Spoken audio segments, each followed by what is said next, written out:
This is Behind the Mic. Local and worldwide interviews with athletes, entertainers, and you.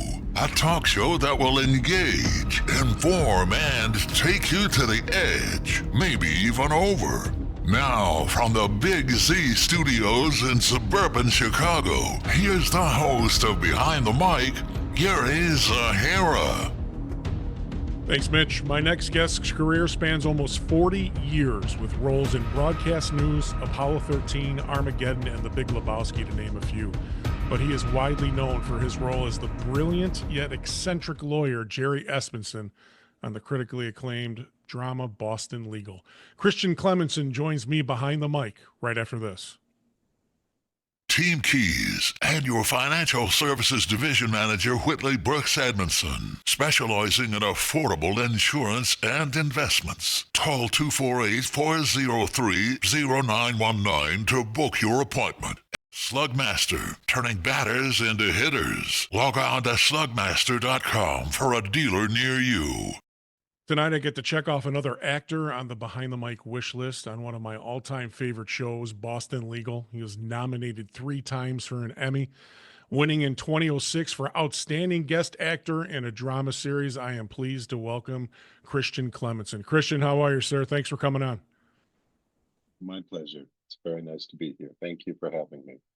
Well, how's everything going? I mean, can you believe it's fall already? How's things going in Los Angeles? No, it's amazing. This year has gone by very quickly, although the older I get, the faster they all seem to go. But yeah, it is fall. I know it's fall. I mean, I could feel it. It was a perfect fall day out here today. So I know you had plans. We wanted to do this a little bit earlier, but what did you do tonight? Anything exciting? I had friends over. We had a cocktail party with some, hors d'oeuvres and things like that. And it was very nice. Their neighbors who are longstanding friends, and it was very pleasant. Excellent. A nice evening. All right, so I was looking as I was doing some research, and of course I followed you since one of my favorite movies, and we'll talk about it. Way back in 1993 was called "And the Band Played On," but also Boston Legal is obviously one of my top favorite TV shows of all time. But you just completed, or a series is on Netflix right now, A Man in Full. Talk about that series. I know you got to get back with David E. Kelley again. Talk about how that went.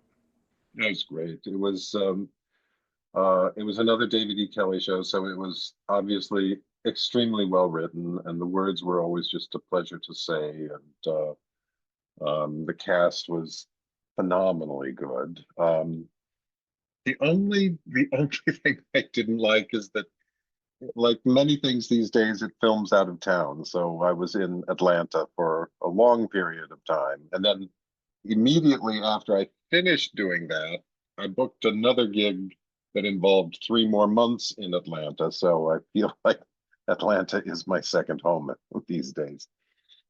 Los Angeles is where you live, and have you been living there ever since you left Humboldt and went to college at Harvard? Almost. I grew up in Humboldt, Iowa, tiny town, middle of Iowa.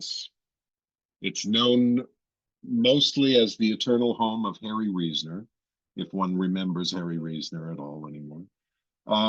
And I went to a boarding school when I was 14 in Massachusetts called Phillips Academy. And when I was 14 at Phillips, I met another student named James Spader, and became best friends with him. Then I went to Harvard after that, and then I went to the Yale School of Drama after that. And then I was in New York for a year, and I did a show on Broadway called Noises Off. And then the cast of that moved to Los Angeles, and we did it in Los Angeles, and we did it in San Francisco. And I stayed in California when I finished with Noises Off, and because I had always intended to come to California after drama school. But I got a job elsewhere. Talk about growing up in Humboldt, Iowa, and being a paper boy. It's interesting your story. I know your mom and dad owned a drugstore. Was that your goal to become a paper boy in Humboldt, Iowa, or did? No, I, I mean, I don't even think they have paper boys anymore. I think they they're afraid that they're going to get kidnapped. But Yeah. um, uh, I I had a paper route for one reason, and that was because the Des Moines Register, the paper that I delivered, they offered scholarships, and they would give a scholarship for a paper boy to go to a boarding school in Massachusetts, New Jersey, all over the place. And and my mom decided that would be a good thing for me. So she said, "You need to get a paper route." So I got a paper route, and I had a paper route for 2 years. And at after the 2 years of the paper route, then I qualified for the scholarship. That's how I got out to Andover, Massachusetts, was through the Des Moines Register. Were Um, you a were you a little rambunctious child back then? Your mom wanted to send you to boarding school, or did you want to? no, I was intellectually curious, and I think she felt that the local school wasn't going to be challenging enough for me.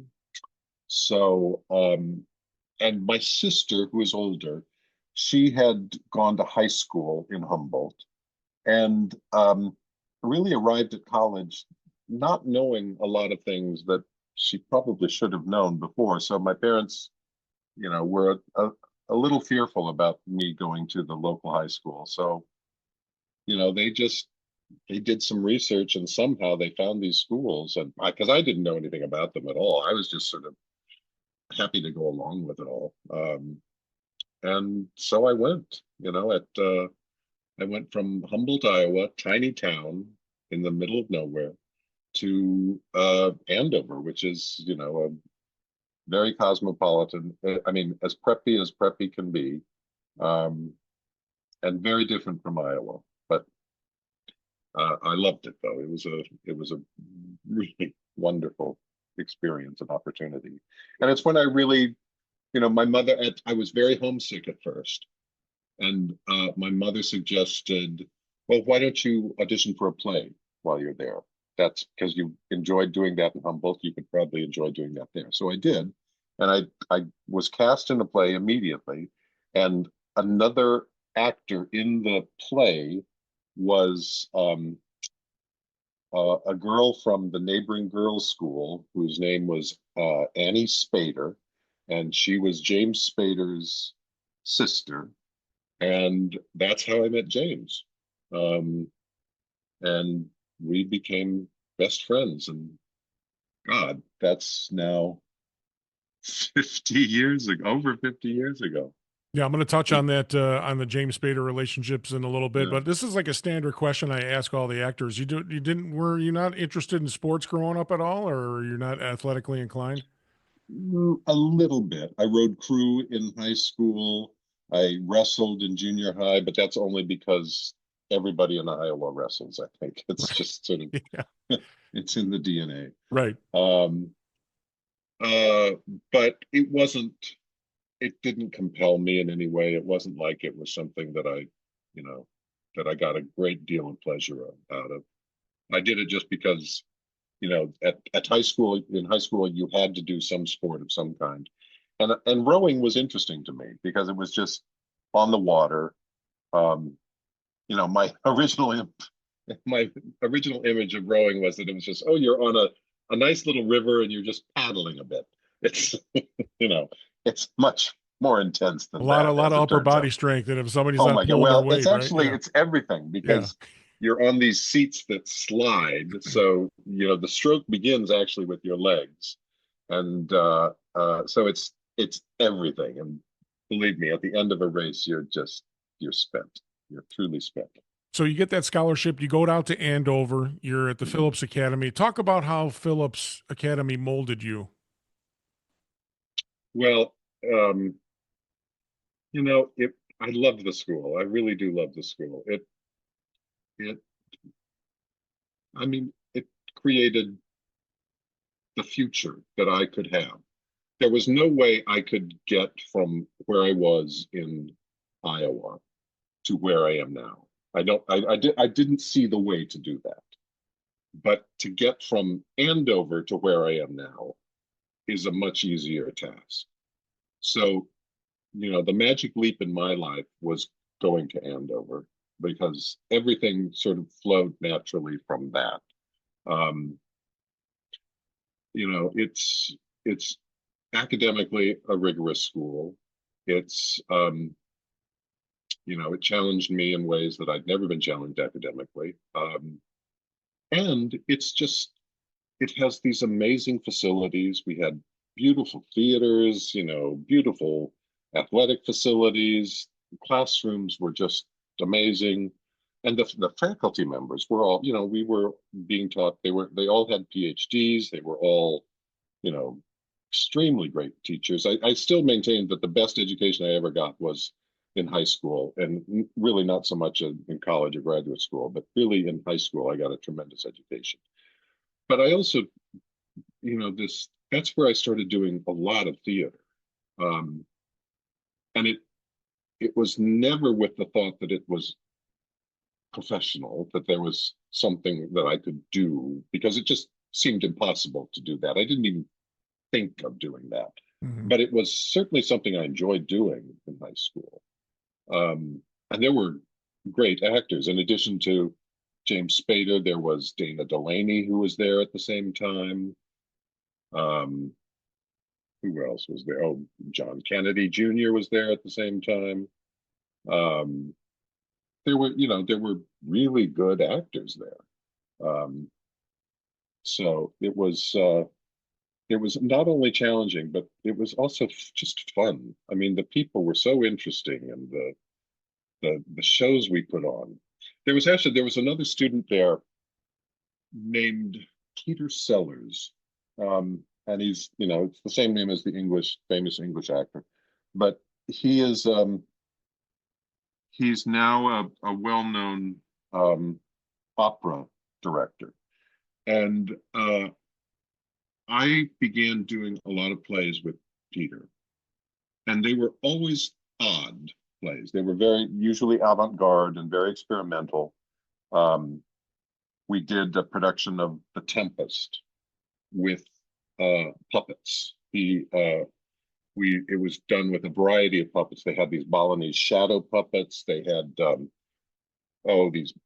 some that were like Muppets. There were others that were, I've forgotten the names of them. They're operated by two people. One operates the head, another operates the right hand, the other person holds the torso and operates the left hand. Mm-hmm. And the whole of the Tempest was pre-recorded with music, and then was acted out with these puppets, and it was just so beautiful. And that's really sort of when I began to realize what the power of theater was, and the power of performing in front of people, and that there was something serious about it. And it wasn't just something fun to do. It wasn't something that was just enjoyable. There was something serious that fed me, that was good for my soul. And Peter was the one who really made me see how serious theater could be, how that acting could be important, that it could matter, and it could change people's lives. And that was because of Andover. So you cut your teeth at Andover in theater. Was it the natural selection to go to Harvard, or were there other locations that you could have gone to? I was planning to go to Yale, just because I thought the theater program was better at Yale. And a friend of mine who also wanted to go to Yale, and her father, who had gone to Harvard, he said, "Fine, you can go wherever you want, but just let me give you a tour of my Harvard." So, and she asked me to go with, to be like moral support and to argue against anything he would say. Well, the end result was, of course, that we both ended up going to Harvard. It just becomes, if you get into Harvard, it becomes very difficult to say no to Harvard, as I found out. And for me, it was impossible. I couldn't. luckily, this Peter Sellers, who I started doing theater with at Andover, also went to Harvard, and I continued to do theater with him at Harvard. In fact, I did, oh my God, I don't know, probably 50 plays with Peter at Harvard. Just a lot of plays. And at the time, Harvard was strictly liberal arts. There was no concentration in theater, nothing with acting. There were some courses you could take that would be about plays or playwrights in the English department or things like that. Or there was a Russian studies course about Chekhov, but there was nothing about acting. That was not a major that they had. Things are a little different now. I think they now have something close to it, but at the time, no, there was not. In fact, I took all my pre-med courses because I was going to go to medical school. That just was sort of what I expected to do. And but my concentration was in art history. But while I was doing that academically, I was doing, in all my free time, I was doing theater mostly with Peter Sellers. And then my last 2 years at Harvard, the dean of the Yale School of Drama left Yale and came to Harvard and began the American Repertory Theater. And I became a student member of the American Repertory Theater. And for the first time in my life, I was acting with professional actors. Included in that company was Tony Shalhoub, Cherry Jones, just really wonderful actors. And I held my own. I was working with professional actors in a professional setting, doing plays where people were paying a lot of money to come see it, and I was seen as a professional. And that was life-changing. I mean, that was just, suddenly the idea came that not only was this acting was something serious and meaningful to me, but it was something I could conceivably do professionally. And that rocked my world. I mean, I couldn't believe that. I as much as I enjoyed theater, the thought of doing it professionally was the farthest thing from my mind. It didn't seem possible. I didn't see it, no one from Humboldt, Iowa becomes an actor. It's just not possible. Right. And so I just didn't even entertain the fantasy of it, really. And then all of a sudden I was in this situation where I was essentially a professional actor. And I was flourishing. So I thought, well, geez, maybe this could work. So the problem then became my parents, because they had, even though I was on scholarship still, and this was many years ago, and Harvard did not cost then what it costs now, but still, it was a lot of money.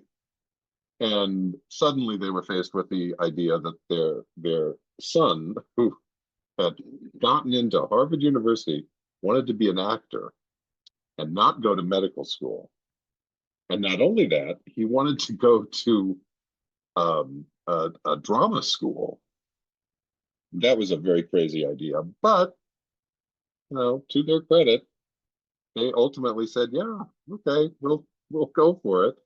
But they did make some demands. They said, "You have to take your MCATs, which are for medical school." Mm-hmm.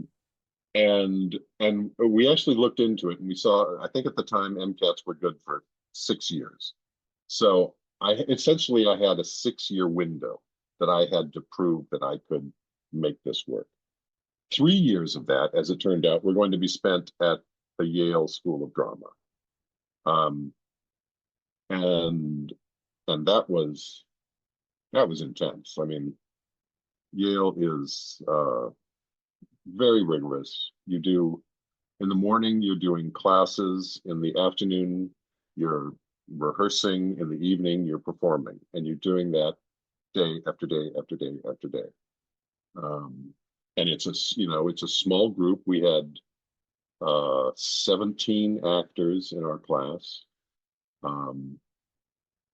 All of them very talented, really, really talented. And that was it was just amazing to be there and where Meryl Streep went and Sigourney Weaver and all these really great actors went there. And in our class we had oh God, what's her name from Fargo? I'm terrible with names now. That's one of the I'm drawing a blank now too. Yeah, I know who you're talking about. Two-time Academy Award, three-time Academy Award. Anyway, yes, lots of wonderful actors.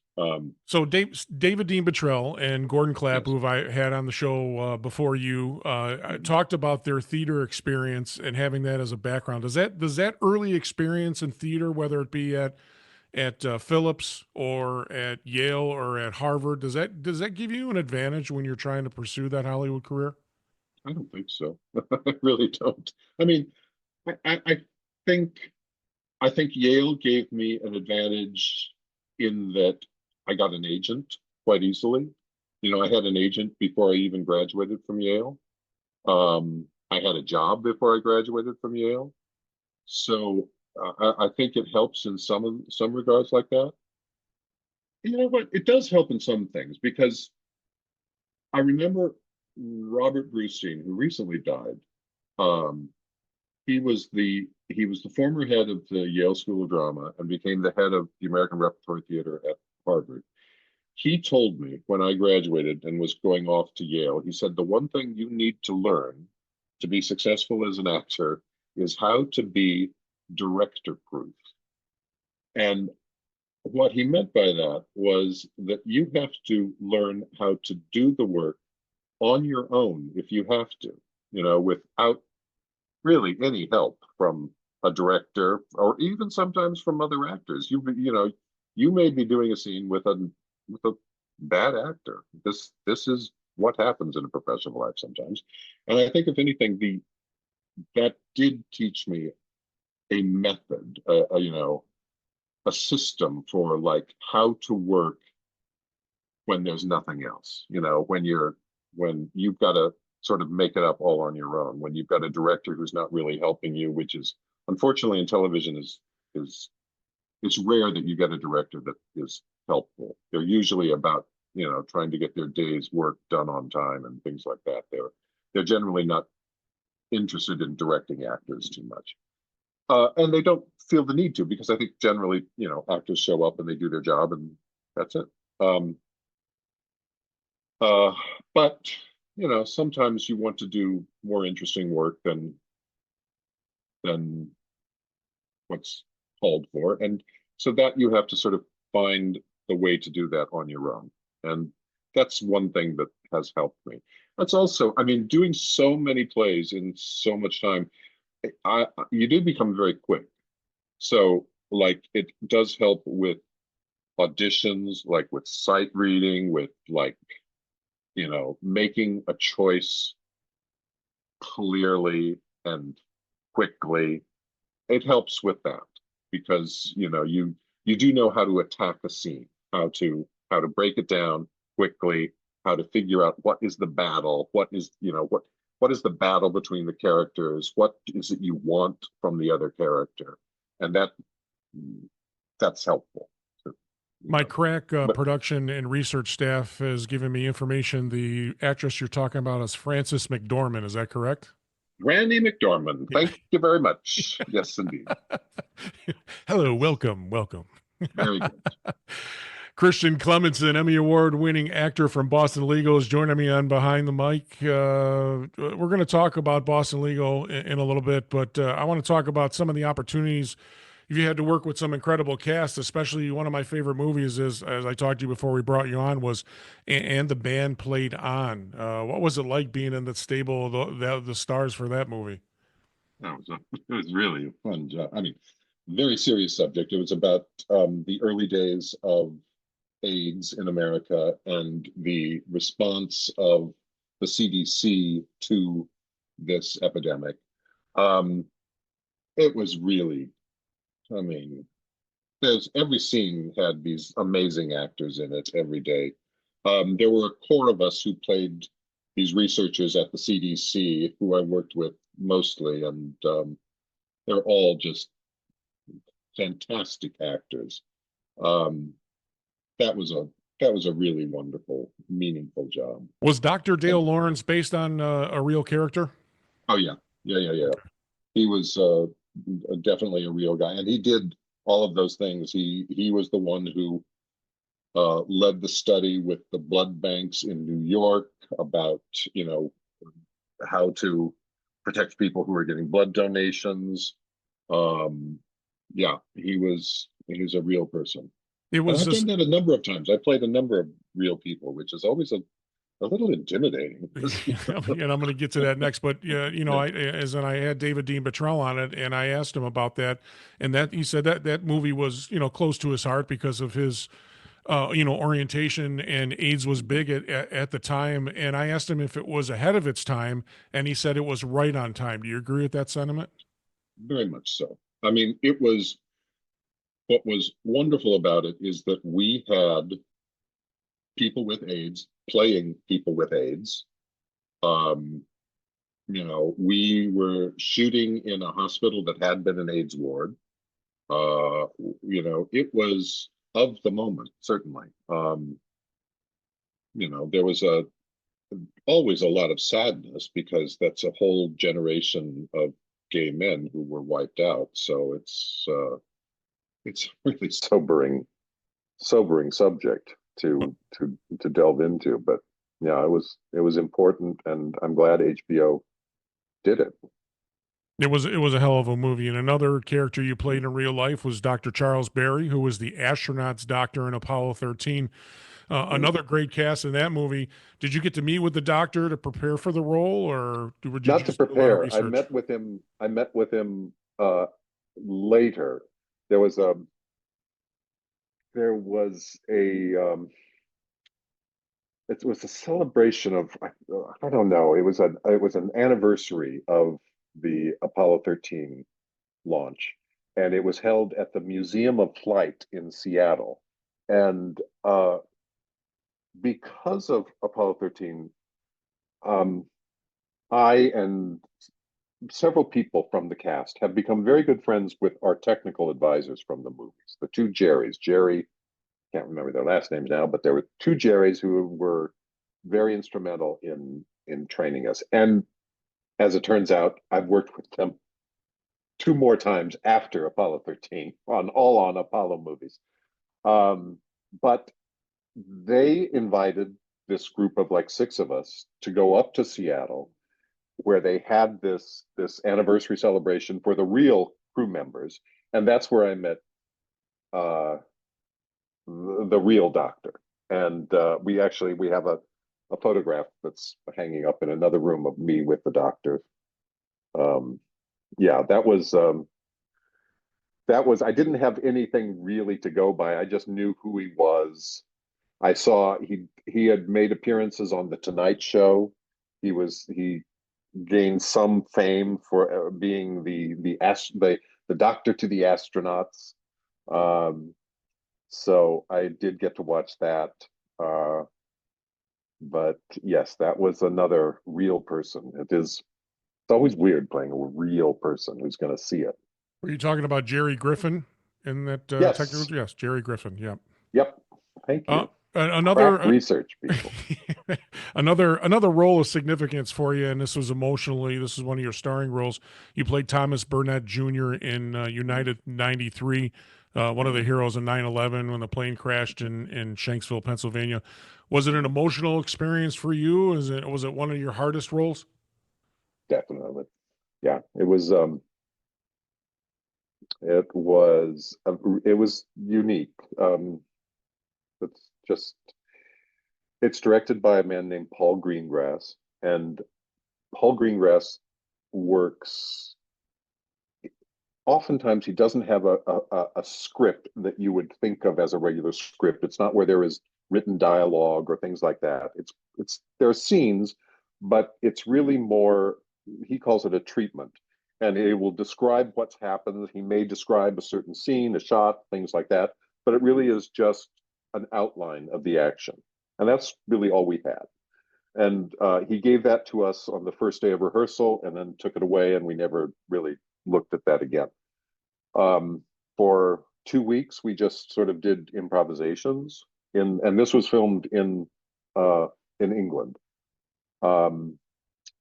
And then we began filming the movie in chronological order, which is just not the way people do movies.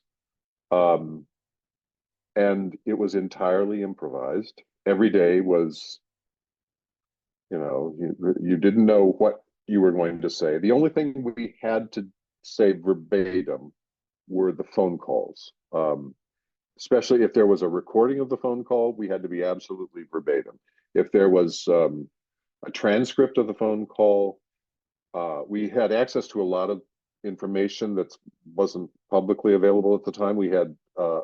I had FBI interviews with Mrs. Burnett, and she did 3 interviews on the first day, and her recollections sort of changed through each interview.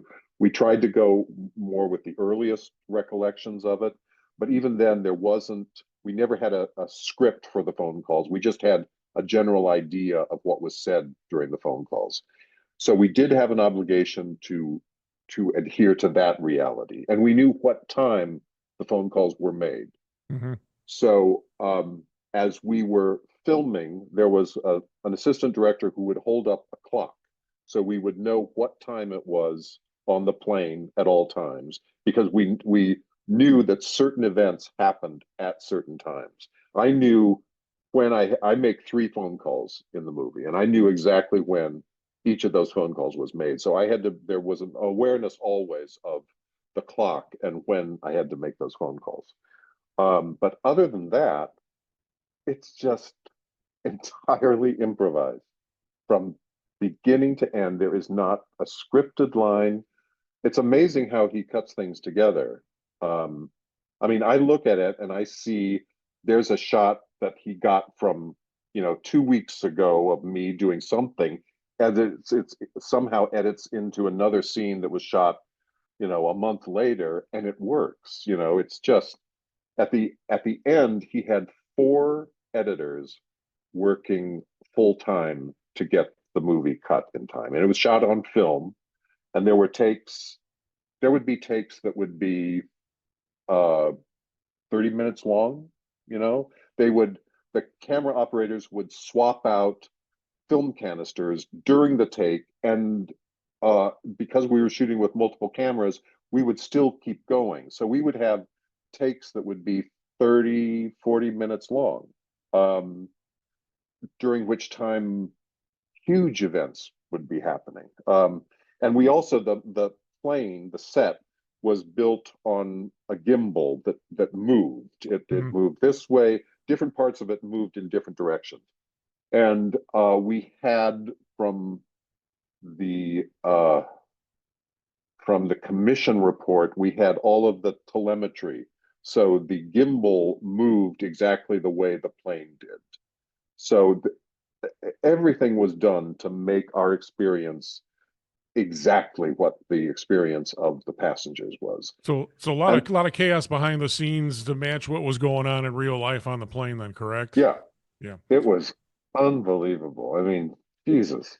Did you get an opportunity to sit down and meet the Burnett family as well? Were they involved Yes, in the process? in New York at the screening in New York, I met Dina, I met her sister, and I met Tom's parents. And a weird thing, Tom's parents and my dad come from the same tiny, I mean, we're talking like 200 people town in Iowa, which that was strange, very strange. But yeah, I did. It was, and we did publicity too. I saw we did the Larry King show together, and yeah, that was. I remember the screening in New York, and I sat right across the aisle from her, and and the end is really harrowing, and it goes to black, and this wail erupted from all of the family members. I mean, there was just this sort of collective cry of grief, and it was, I mean, it was a screening like I've never experienced before.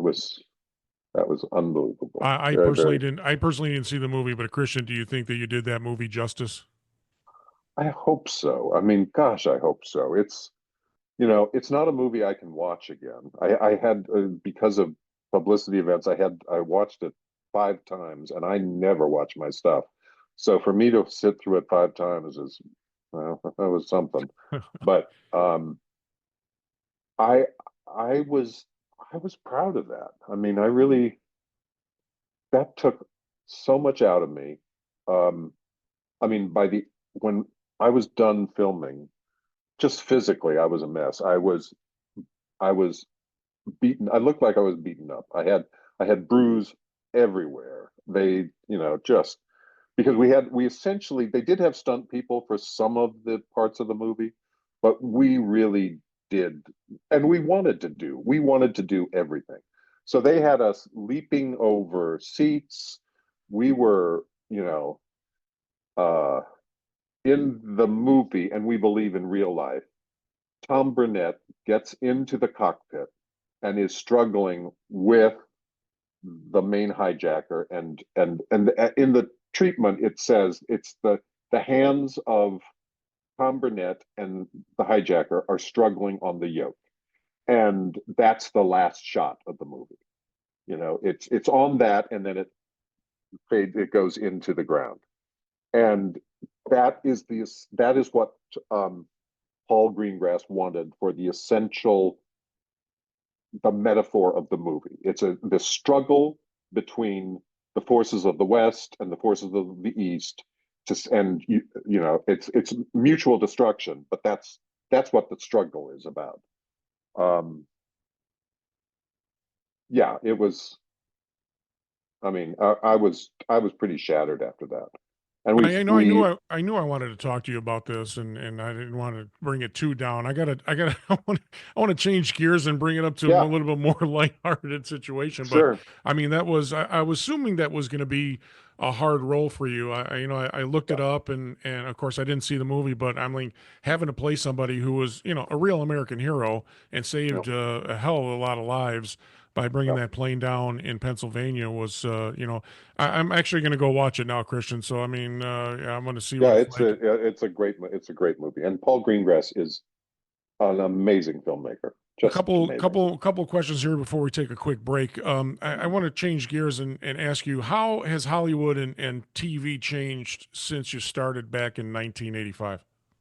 Oh man, when I started, there was this wonderful system that seems so quaint now, but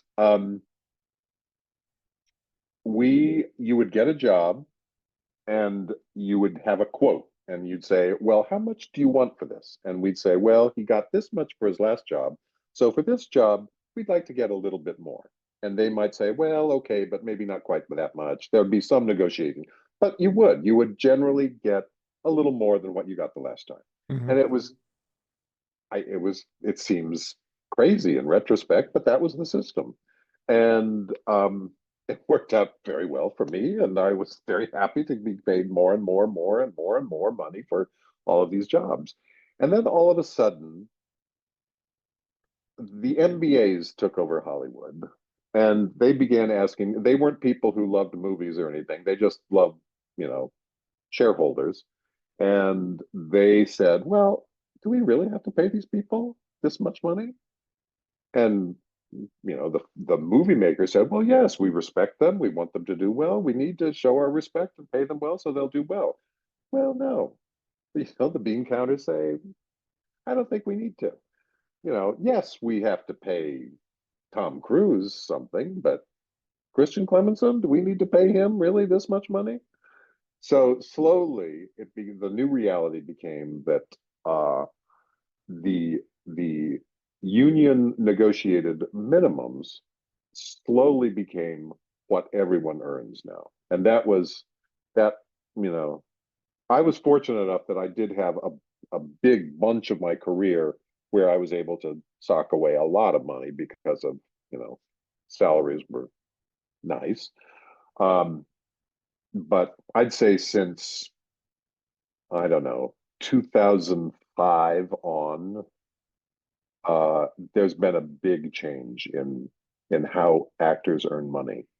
Christian, besides you being a hell of an actor, I'm beginning to think that you're a psychic. Did you talk to David D. Petrell? Because I'm telling you, this is what he told me during the interview. He said in the beginning, Hollywood was like a den of thieves. And now it's become corporate and all they care about is money. And you're saying the same exact thing. So, It's really, gone are the days where studios were run by people who love movies. Now they're run by people who love shareholders. And it's just different, so they tend to go for what they feel are safe bets, which means, all of our movies are now comic book movies. And the serious sort of mid-level movie pitched toward adults is non-existent pretty much anymore. Is it easier for you to say because you've had a 40-year career, whereas someone, say for me, I'm 3 years into the business, I got to keep my mouth shut and walk the line so I don't get blackballed and get out of the industry? Is that pretty much how it is?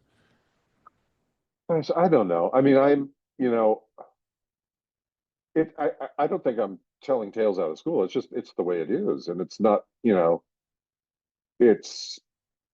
I don't know if it's good or bad. It's just, it seemed nicer before, which is silly, but it was just nicer, To wrap it up in a bow, it was nicer back then. Yeah. Yeah. Okay. Now I feel a lot like I'm working in a factory making sausage. Oh, there you go. Okay.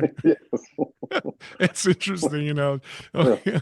What's your remote drop for a TV show or a movie? Like if you're watching it and you just stop whatever you're doing and watch it, no matter where it's at in the TV show or the movie. I don't watch television. You don't watch TV at all? No. No. Interesting. So you don't. I watch Jeopardy. I watch Jeopardy and I watch The Great British Bake Off. That's it. I don't know why. I just. You've never watched any Jerry Espenson's. You've never watched Boston Legal and the entire series at all. You never sit down and watch it. I watched my submission tape for the Emmy one year, and I watched that, and I thought, oh, that's pretty good. And it was sort of weird because I remember at the Emmy Awards, they'll show little snippets of scenes from all the nominated people in your category. Right. And I remember watching during my category, and I had no expectation that I would win. In fact, I was 100% certain I would not win. And I was watching these scenes, and it was like, and then my scenes came up, and I was like, oh, that's pretty good. And it was like, and then it was at that moment that it dawned on me that, like, oh my God, I could win this thing. See, it's good to pat yourself on the back, Christian. I know we talked before we come on that interview. You said, I'm not much for self-promotion, but come on. I mean, you deserve it. So, Christian Clemenson, Emmy Award actor from Boston Legal, joining me. We're going to take a quick time out, and we are going to talk more about his standard superior role as Jerry Hans Espenson on Boston Legal. More after this on Behind the Mic. Team Keys and your financial services division manager, Whitley Brooks Edmunson, specializing in affordable insurance and investments. Call 248-403-0919 to book your appointment. Slugmaster, turning batters into hitters. Log on to slugmaster.com for a dealer near you. Christian Clemenson, Emmy Award winning actor from Boston Legal, is my guest on Behind the Mic. I'm your host, Gary Zahara. Push that like button, hit that subscribe button, and leave a comment below. Our email and our links to our social medias will be in the description.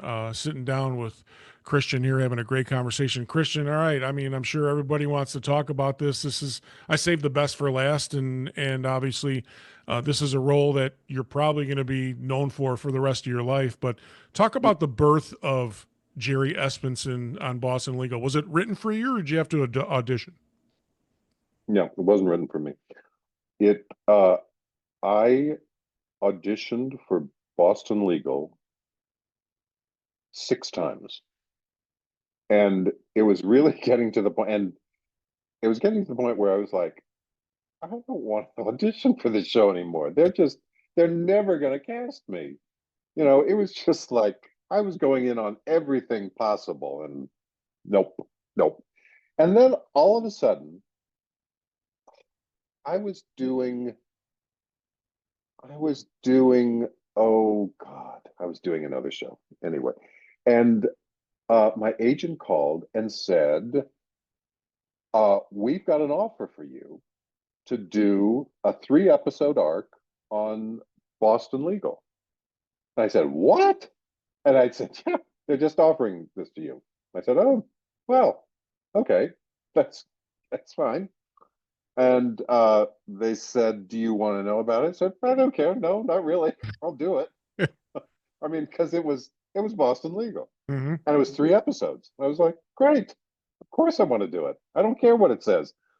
And then I got the material and I was like, oh my God. Well, yeah. Yes, please. Please. I really want to do this. So yeah, so I got it. I fortunately had about 2.5 weeks to prepare before it. So I realized that the character had what was called Asperger's at the time. It's no longer. But he was on the spectrum. And so I knew a little bit about it, but I decided to do more. So I read, there were 2 books out at the time. There was a fiction book called the Sound of the Dog in the Night or something like that. And then another book by Temple Grandin, who designs slaughterhouses for cattle. And she has a form of autism. And she described how her autism influences her design and her way of thinking. And that book was particularly helpful in that it gave me certain ideas about, his thought processes and things like that. And then, it just became coming to the set, talking with the director, wonderful director, Bill D'Elia did the first episode that I did. And that sort of established a lot of things. And the writers were also a presence. There was a woman named Janet who's, I don't know if I should say this. She has a connection to someone who has autism. And it was important for her to have this story. And one of the writers had gone to school with a lawyer who turned out to be autistic and was diagnosed late in life, who had his hands on his thighs all the time. And it literally never left. And so that became part of Jerry. Hands, exactly. And it was this amalgamation of several different people that came together. And then it was just sort of me and my, the more I worked on it, the more I was like, oh, this is me. This is sort of like, a lot of this is me. I think it sort of made me realize that to a certain degree, I'm autistic, I think. But as a very wise friend said, a Right. lot of men think they're autistic, they're just antisocial. And that's it's not quite the same thing. So I'm not sure. I'm either antisocial or I'm autistic. I don't know which. But um, then there were these words. I mean, oh, I the greatest thing that can happen to an actor is to have David E. Kelly love your character and write for you.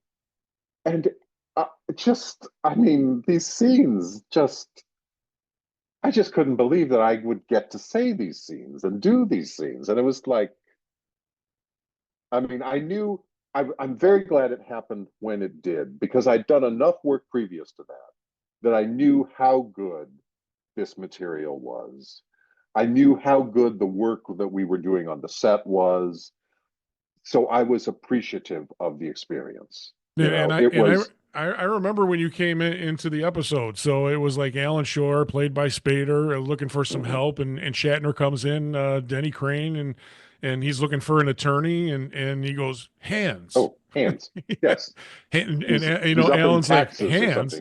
Yeah, Hans Espenson. He's upstairs in finance, and I'm like, right. All of a sudden you come down, and you're out of the elevator, and you're walking quick with your head down, and oh, hello, welcome, hello, and I'm just like, what the hell is up with this guy? You know, were the pops, hops, and purrs part of that research in the book, or was that something that you contributed to the character?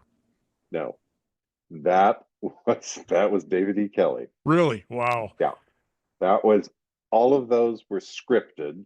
There was sometimes like there'd be a line there would be like a little direction. It said, Jerry makes the sound of a washing machine on the spin cycle. And I would have to sort of come up with some way to do that. Oh my God. As it turns out, someone told me later that like David's son, his son at the time said, hey, make Jerry make this noise. So David would write into his script that Jerry would make some noise because his son told him to make the noise. So it was like, on some level, Jerry became David E. Kelly's son's puppet. That's and throughout the episodes, and of course we'll talk about the cast as well. But before we talk about who I thought you played well off of, besides Alan Shore's character, I thought you played well with Gary Anthony Williams and his character Clarence Bell. You know, he another introvert who was antisocial. Love Gary. Yeah, you know, and he was playing Clarence and Clavant and Clarice and Oprah. But interesting that they put that episode where you grab Shirley by the neck and put a knife to her throat because you didn't get the promotion, and it looked like, man, well, this guy's going to go, he's going to get arrested, we're never going to see him in again. But it looked like David wanted to sympathize with the character because of what was going on, because he felt that maybe you were bullied and that he was trying to, help you out. Well, you got to remember, I was hired for 3 episodes, and it ended with, finding out that I have Asperger's syndrome, and that's why I'm not going to go to prison for trying to kill Candice Bergen, which I think is a capital offense in Hollywood. So that was it for me. I was done. And then, they started editing things. Oh, and by the time when I finished those 3 episodes, that's when I left to film United 93. So, I said bye-bye. I'm going to London. So I was going to be in London for 3 months. And then they started editing, and David really liked what he saw, and he said, we need more. So he wrote 6 more scenes for Jerry. And the production manager of Boston Legal and the production manager of United 93, they were like negotiating back and forth, trying to figure out how to do this. And and to top it all off, my hair for United 93 was dyed brown, and I had brown contact lenses in. So I had to. They agreed to let me go on a Friday. So after finishing the day's work on United 93 on Thursday, I went to their hair people and they dyed my hair back to my original color. As it turns out, they didn't quite match it, which became a problem. But then the next morning, I flew from London to LAX. I arrived at LAX mid-afternoon. They picked me up. I went straight to the set. I shot 6 scenes with Jerry until, I don't know, 4 in the morning or something like that, and then flew back to London the next day. And that was, now, as it turns out, those 6 scenes were some of the best scenes. And I'm convinced that I won the Emmy Award because they added those 6 scenes. I mean, I believe it. I mean, your acting was incredible. It's just some of the things you do. Like I mean, I have the whole series on DVD, and once a year, I'll binge watch the entire series. And the one thing that I'm sitting with water in my mouth and food on my mouth, and the one time where you head butted Carl Sack, played by John Larroquette, I was just like, we do not headbutt. And I'm just like, wow. I just, incredible writing. And now I'm going right into talk about David E. Kelly and with all that star power. We're talking Shatner, we're talking Spader, we're talking Bergen, we're talking Larroquette. All those Emmys at the table. That one scene also, you're sitting at the table with Larroquette, Bergen, Shatner, and we Spader. counted up how many Emmy Awards. I think were it was at that 15, table. right? 15 Emmys at the Yeah, time. I Yeah, mean, unbelievable. yeah. I've never had anything like that. And I don't think we're ever going to see that in television history ever again. I even No, before and now, I don't think we're going to see that. right. But David E. Kelly's writing. Talk about it when he's got all that star power. How he was able to juggle that and still have a smooth flowing show. That's David. I mean, David really is a genius. And you have to keep in mind, he wrote every episode.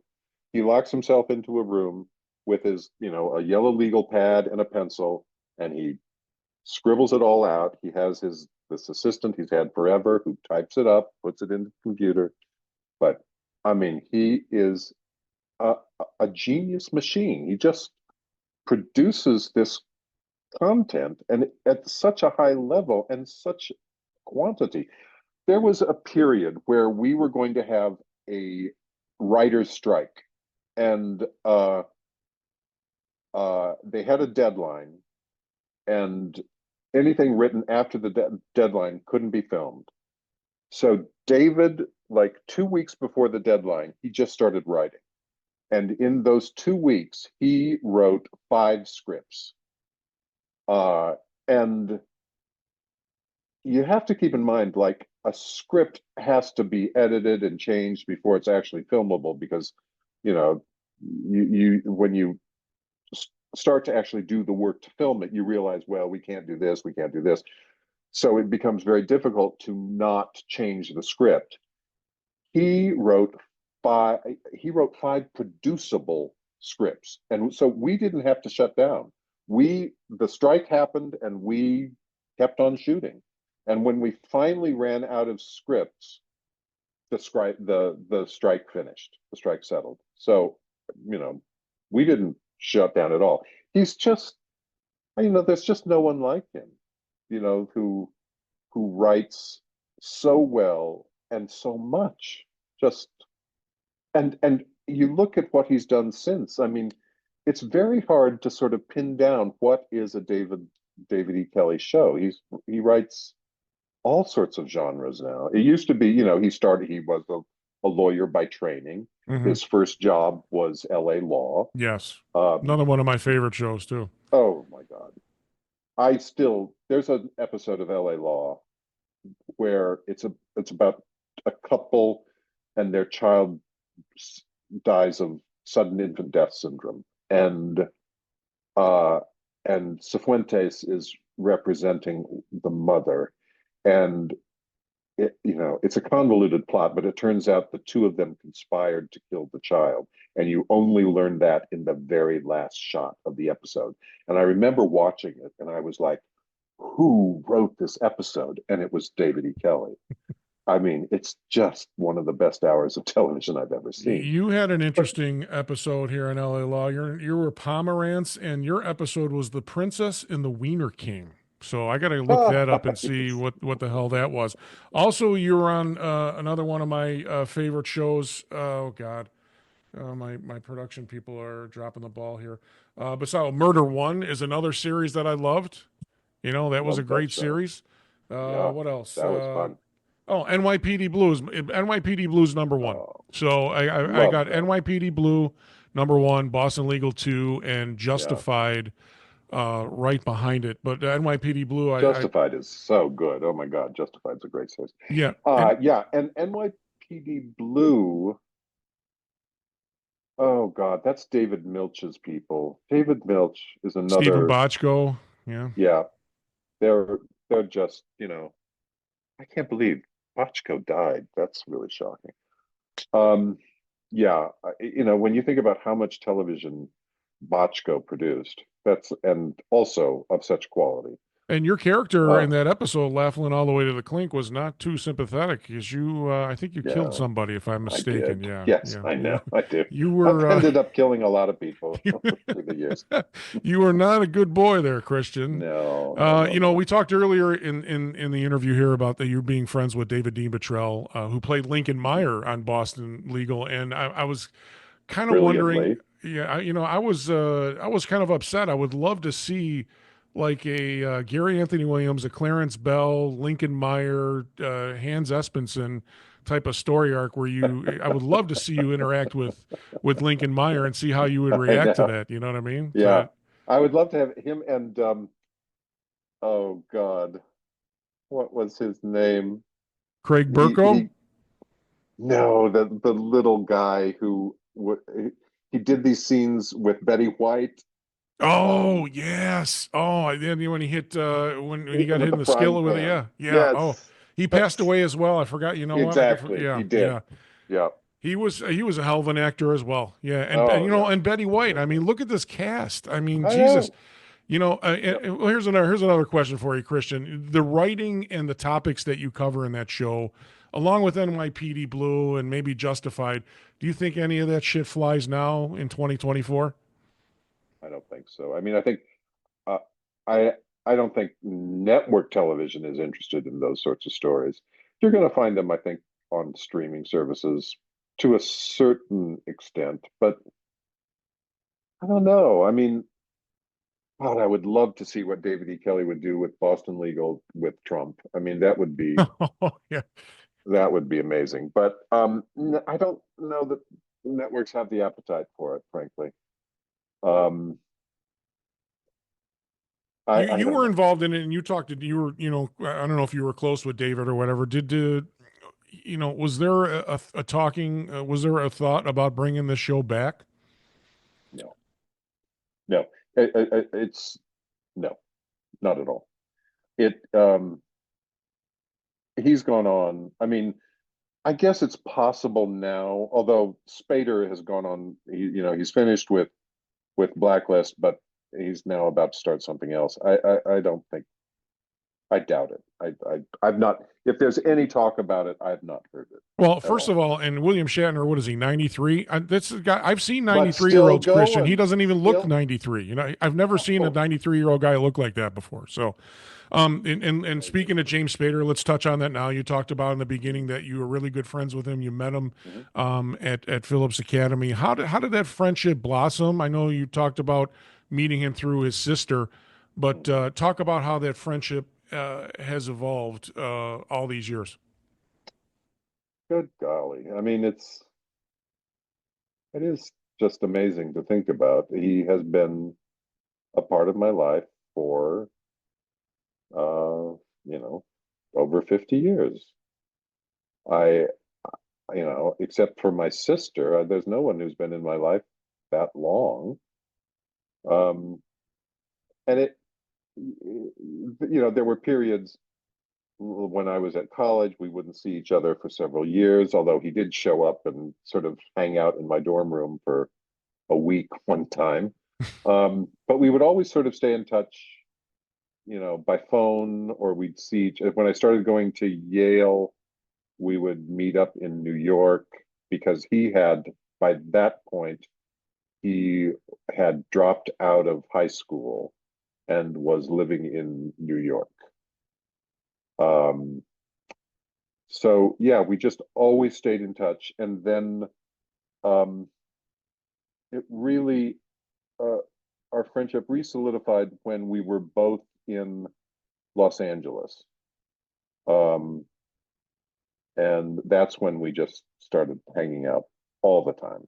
It was just like we were back in high school, because in high school, we were together all the time. We would be sitting in there was this room called the drama lab, which they did a lot of plays in, and we would just hang out there all day. He was a day student, so he didn't live on campus, but we would still just hang out, or we'd go to his house and hang out there.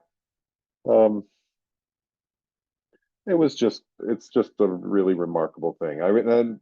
And then years later, to be sitting on the set of Boston Legal, and we'll be sitting in our cast chairs, and we're sitting there chatting, and I look at him and I realize the history I have, and that we are on this show together. We've both won Emmy Awards on this show, and how is this possible? How does life get to be this great? It's just amazing. It's a miracle, just really a miracle, I think. And I just recently found this out, that you have been friends with him since he was 14. And now I can tell that there was genuine feeling, genuine care in the scenes that you and him worked together. You can really tell that you guys really cared about each other, and it wasn't just acting. And I was like, well, okay, well, that says it all, since you were 14 years old. So, I mean, no, we were, I mean, the hardest scenes to do are the scenes where, like, oh my God, there's a scene where the Alan cocky Jerry with the wooden cigarette. And he rips me to death, and that just wounded me. It really just wounded me. Yeah, I remember when we finished that scene, I had to like a puppy sort of go up and get reassured that he wasn't mad at me, because it just was. He's so good in that. Was the cocky Jerry a little closer to Christian Clemenson in real life, or was no. In fact, that cigarette, that wooden cigarette that I carried, I still have it. Really? I still have it. Oh, God. And it's like this weird pop thing that sometimes, if I just need a little boost of confidence, I pull it out. I should have emailed you and asked you if you can run through a scene with me. Let me tell you something, Saki. Oh my God! I get tomorrow I'm off tomorrow, so when we're editing this interview, I'm gonna throw some Hans Espenson episodes on. I'm gonna laugh my ass off. But all right, as we're reaching to the end of our interview here, Christian Clemenson joining me on Behind the Mic. A great interview, a great guy. Love his work. Emmy Award winning actor as Jerry Hans Espenson on Boston Legal, and many other titles. Look him up on Wikipedia, and United 93, The Big Lebowski, and so on and so on. And James Spader came on my radar in the movie Wall Street when he was with Sheen and Michael Douglas. And I didn't see Sex, Lies, and Videotape, but I started watching The Practice, and he came on, and I'm like, this guy Alan Shore is something else. And of course, William Shatner. I mean, the guy's been. I mean, Jesus. I don't think anybody's been doing television longer than him at all. I can't think of anyone. No. Yeah. And I love Shatner. I completely love Shatner. Do you talk to Bill at all? Because I reached out to his people. They were nice enough to get back to me from time to time. I mean, like, this is a very weird connection, but we each have dogs from the same breeder. So we are connected through our dogs, and we are in touch through our dogs. What has been your best advice in your personal life and your professional career?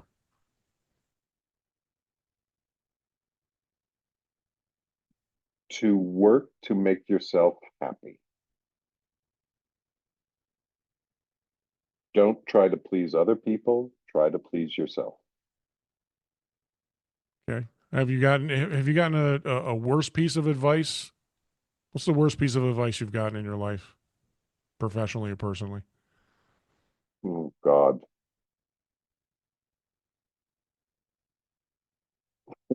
I don't know. Try to be liked in this business. That never works out. All right. Okay. We're going to take another timeout, quick timeout. We're going to come back with our final segment. In a word, Christian Clemenson is my guest on Behind the Mic. We'll be back right after this.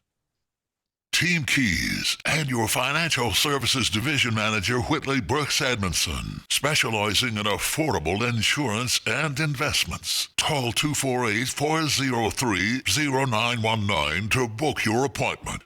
Slugmaster, turning batters into hitters. Log on to slugmaster.com for a dealer near you. Welcome back. Emmy Award winning actor Christian Clemenson is my guest on Behind the Mic, our final segment called Into Word. Christian, first of all, thanks for coming on. Great talk with you. I hope to have you on down the line to see. I know you had your series on Netflix was just completed, and also you said you just finished something called Fly Me to the Moon. Fly Me Correct? to the Moon for Apple, yes. For Apple. What was that about? That is another one of my NASA movies. That's where, again, Jerry Griffin was our technical advisor. And it's a retelling of the Apollo moon landing mission that kind of entertains the notion that the conspiracy theory that the whole landing was faked. And it's a romantic comedy on top of all of that. So Okay. it's a really sweet.